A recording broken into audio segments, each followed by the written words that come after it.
and welcome back to Shakesyear. We are still working on Henry IV Part 2. Today we are in Act 2, Scene 4, and we get to hear from the hostess again. So fair warning, here comes a terrible accent. So yesterday was Lady Percy saying that she doesn't think that they should go to war, and Northumberland ends the scene with like, I guess I'll just hang out in Scotland for a little while and see what happens. If they call and need me, then I'll figure out what's what. So now we're in Act 2, Scene 4, which we go back to the Hogs, or the Boar's Head Tavern, or whatever the hog or the tavern is that they've been hanging out in this whole time. Because if you remember, Poins and Prince Hal want to play some pranks on Falstaff. So the scene starts out with them sort of a bunch of like just other sort of random dudes that are around are like, yeah, Prince Harry and Poins are going to be wearing our aprons and stuff like that so they can pull some tricks on Falstaff, and won't this be funny? And Falstaff comes in, and there's the back and forth banter between him and the hostess and Mistress Tearsheet, because we need another woman in there for another female voice or something.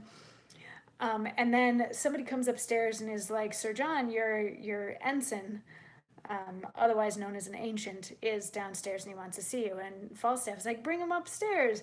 And both of the ladies of the tavern are like, no, he fights too much. He's a fighty McFighterson. But they use the word swaggerer. He swaggers. He is a swaggerer as opposed to he's a fighter. And Falstaff was like, no, he's like one of the finest gentlemen that there is. And the hostess says, tally, Sir John, never tell me. Your ancient swaggerer comes not in my doors. I was before Master Tisick, the deputy, the other day, and as he said to me, it was no longer ago than Wednesday last. Neighbour, quickly, says he. Master Dumb, a minister, was by then. Neighbour, quickly, says he.